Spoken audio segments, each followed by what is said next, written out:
Hey guys, welcome back to my channel. Thanks for watching. This is the review for I Know What You Did Last Summer 2025. Before you watch this video, there are going to be spoilers. This is a review with spoilers to watch after you've seen the movie. If you want to know whether you should watch this movie or not, if you're a fan of 90s slashers and the original two movies, then go see it. But if you're not, and this is kind of new, and you're looking for a good movie or a good scary movie, this is not it. It's fun, but it's not like a good script by any means.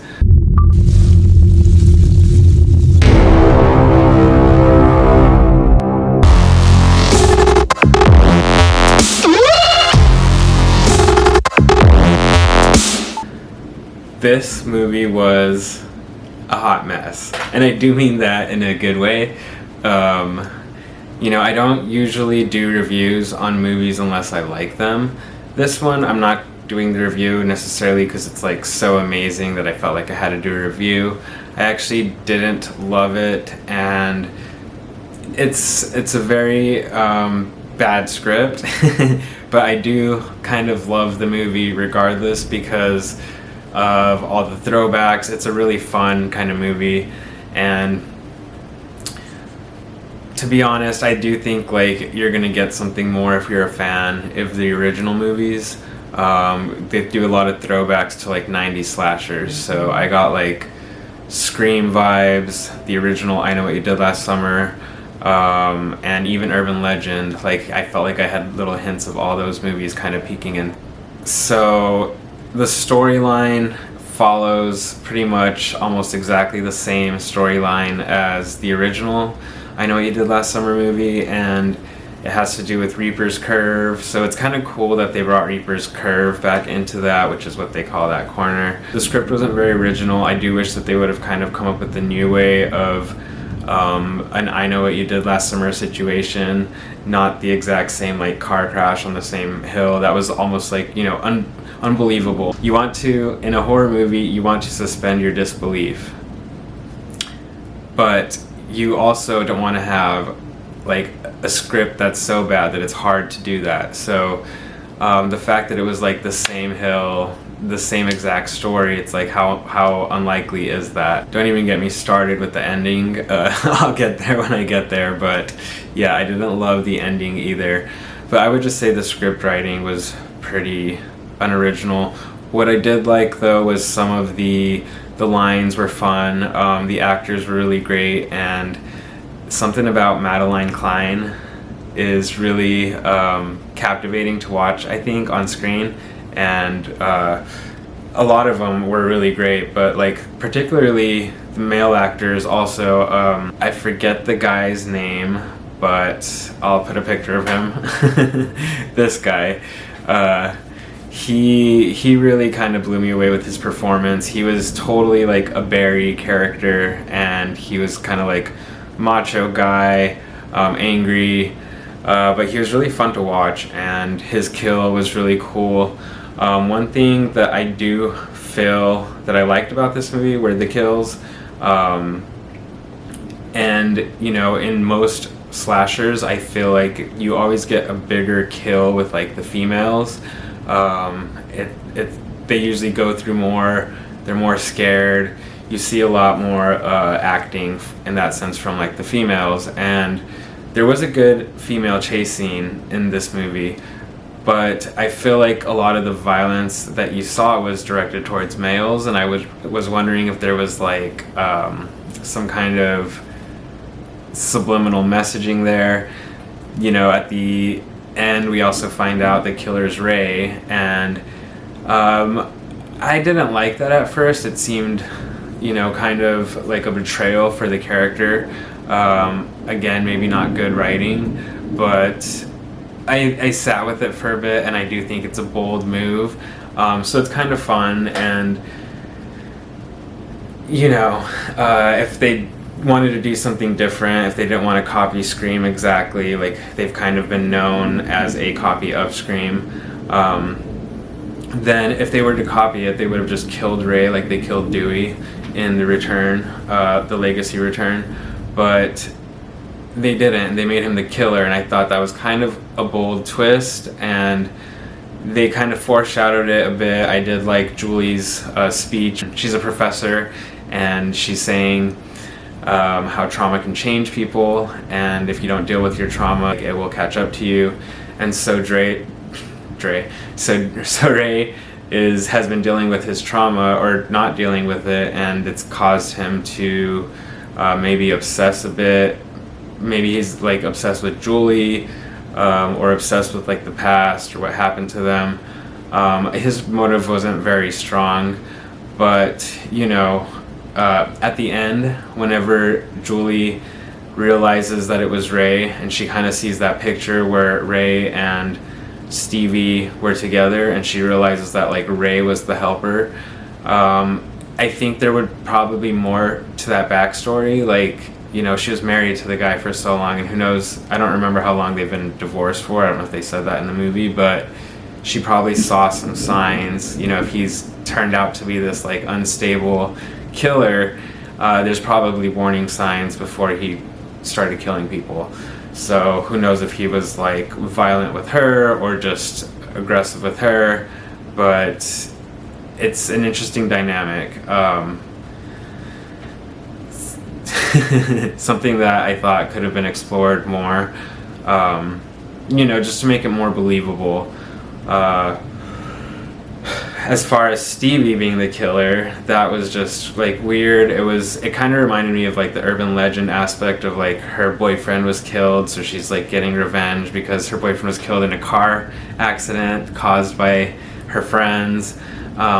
So that was very kind of urban legend plot. Yeah, I don't know what it was about her character. I guess we never really saw her in like a chase scene, but nothing about her character really excited me. Even the big reveal, like I was just like, I don't buy it. Nothing. There was like no build up. There was not even a character there to make the killer. Really, I don't know if you, in my opinion. But I think that all the other characters had a lot stronger character arcs, and they were a lot of fun to watch. Like, there was the main girl, Ava, and she was really kind of different from your regular final girl. She's kind of like hooking up and being a bit aggressive, I guess, now that she's like survived this trauma. So she's being like a bit aggressive, like in bed. She's like hooking up with like strangers. She hooks up with the podcast chick that she met on the plane, which just like so happens to be a murder podcaster, which is kind of silly. I guess it's fun, but just like little coincidences like that. Like, I mean, life is full of coincidences, so I guess it's not that crazy to run into a podcaster who's going to your hometown to film on these murders that happened a long time ago. And then the fact that you did something so... Anyway, whatever. Anyway, so it's just like very simple. It's funny that they called this the production company as Original Films or Original Movies, because this like script wasn't super original. But it was a lot of fun. Another like fun aspect was when they brought Sarah Michelle Gellar back in. That was really funny. I went on the first night. I went on Thursday, and like opening night's Friday, and so Thursday they do like, you know, like early screenings. So I knew I was like anxious to see it because I get excited about slashers. Well, good slashers from like particular franchises, not all slashers. Anyway, so I was excited to see it, and I'm so glad like there were no spoilers, because when I saw Sarah Michelle Gellar come on screen, she just it made me so happy. It was so silly and so funny, and it did make me a little bit angry. Like, what is this movie? What is happening? Why do we have like Helen's adult form showing herself to Danica? And I guess I found out later that they're supposed to do like a de-aging on her, so she was supposed to be like her high school self, but like you would have to do some serious CGI. Like, I feel like there's better CGI ways of doing it. Like, you could do the face over CGI where they do like the deep fakes. Like, I think instead of a de-aging, if you're gonna make her like young Sarah, then just do like a deep fake young Sarah. I don't know how ethical that is, but like, yeah, I didn't get the de-aging of it all. She looked great. Her skin was great, but she looked like an older version of Helen, which didn't make sense because Helen died as a teenager. Why would you see her in her like adult form? So I thought that was silly, and that's honestly what I thought when they did the de-aging on Billy and Scream. It was like, that doesn't look like Skeet Ulrich when he was a teenager. That looks like him with like a filter, like clearing lines, but it's not like an actual de-ager. It's like Botox. So yeah, I think that like a better solution for those would be deep fakes, to be honest. With the actor's approval, of course, and even maybe having the actor's body, but just like deep faking the face. So it was fun seeing Sarah. It was a bit weird, but all in all, I was happy to have seen her, and it was like all those fun little things that were kind of silly that kind of made the movie good and worth watching. Like I said, if you're a fan of the franchise, if you're a fan of 90s slashers, there's stuff in here for you. And I thought like the kills were great. They weren't like my favorite, but it was some good stuff. Like they were pretty brutal when it came down to it, and which just kind of made me,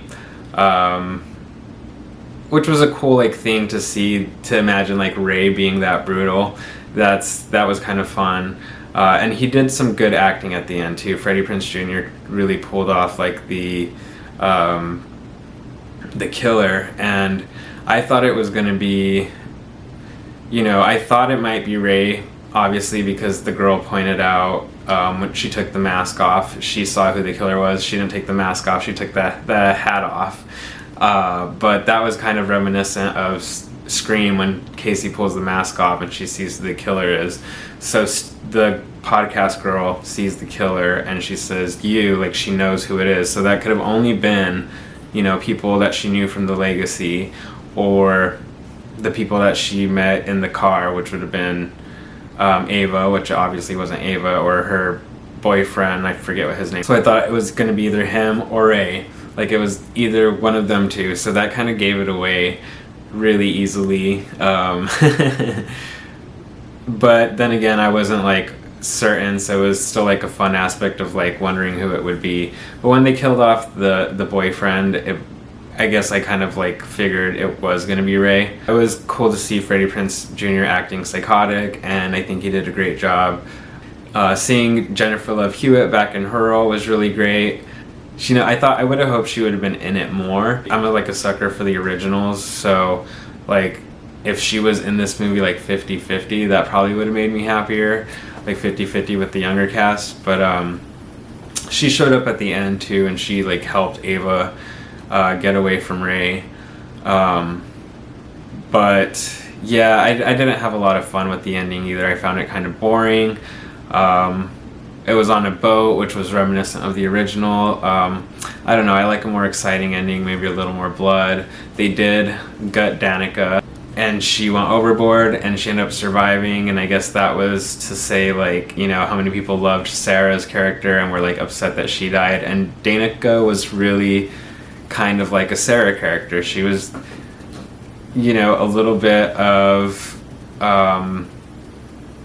like a beauty queen, but you rooted for her, and something about Danica was like highly annoying to me, but also like lovable.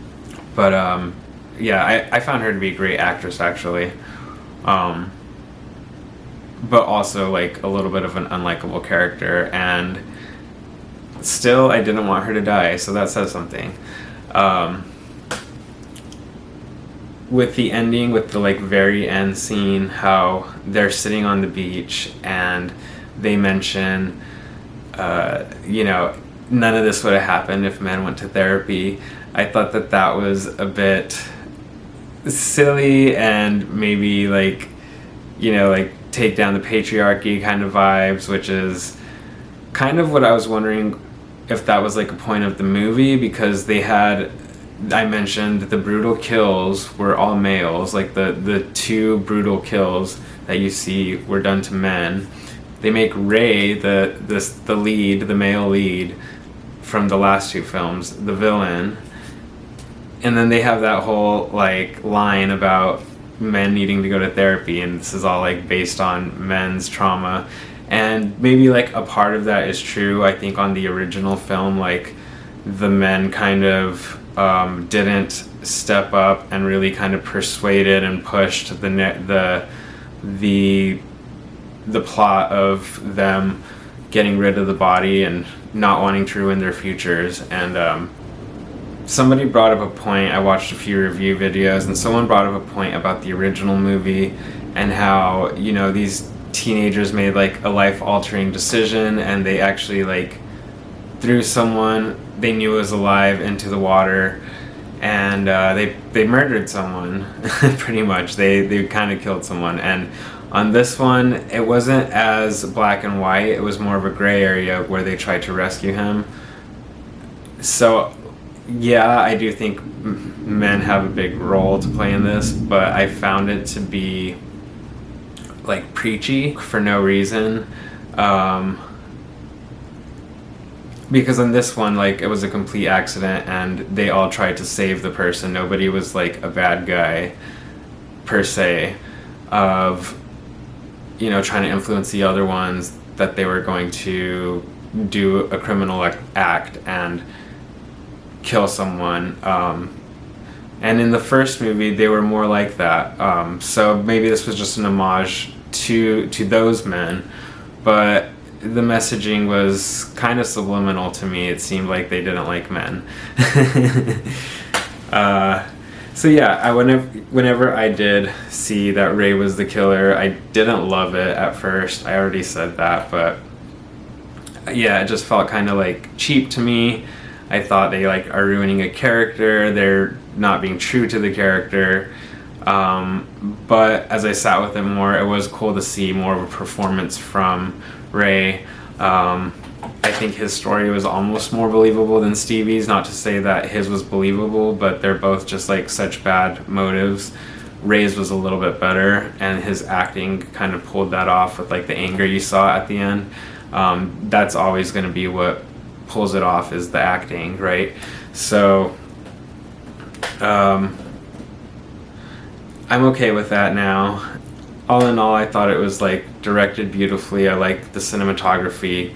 I like the characters. I like the acting. I just didn't like the script. I think it could have been a better script, and that's where the big issue was for me. With the end scene where they brought Brandy back, Carla, and she's watching the news, and then Julie shows up at her door. That was pretty great. I love, it's like one of those fun things that I was talking about, like that make the movie worth watching.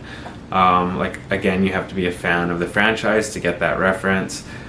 But yeah, Stevie coming back and being the killer, boo, I don't really care about her. But maybe, I don't know, did Ray survive it all? Is he fully dead? If Ray comes back, I would be kind of down for that. Maybe they can somehow figure out for Ray to come back.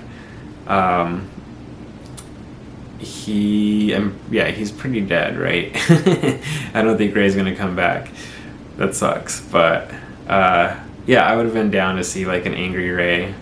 Oh, I did mention that there are a few references from the original movie and from Scream and Urban Legend. I mentioned Urban Legend kind of has the boyfriend being killed in a car accident aspect. And then on Scream, I already mentioned like Casey pulling down the mask from the killer and seeing who the killer was, the same as the podcast girl did with the hat, and she knew who the killer was. But there was also the part whenever Danica is attacked and it's in the Croaker Queen place, the killer like slams her head into the floor and she gets like really delirious, which is what happens to Sydney in the first Scream. There was also, what else was another one? Oh, whenever the Barry character, the Barry New Age character, the remake Barry character. Whenever he is stabbed or gutted, whatever happens to him, I can't really remember. It's been like a week since I've seen it, but I think it affects his voice box, and so whenever he sees his mom like in the window, he's like trying to call out to her, and he's like, "Mom," and it's like Drew Barrymore in Scream. So that was like definitely a callback. There were a ton of callbacks from the original movie, which you know, we got the Reaper's Curve. You have the exact same note. So you get a lot of throwbacks from the original movie, almost too many throwbacks where it's like almost a reboot. I was excited about it, and I will watch it again. I'll add it to the collection just because I'm a big fan of slasher movies, and it was a cool throwback. It was very nostalgic to me in a way, and the acting was good enough that it saved the horrible script. But honestly, Hollywood, give me a call and I will help you do a better return to a franchise. You should go to people who love the franchises, like really love them. And I don't know, I'm not saying that the people who were involved with the writing didn't love it, but I don't think that they cared for it, if that makes sense. It seems like a lot of people are disappointed by the writing, and a lot of people think it's a fun movie, so you did something there.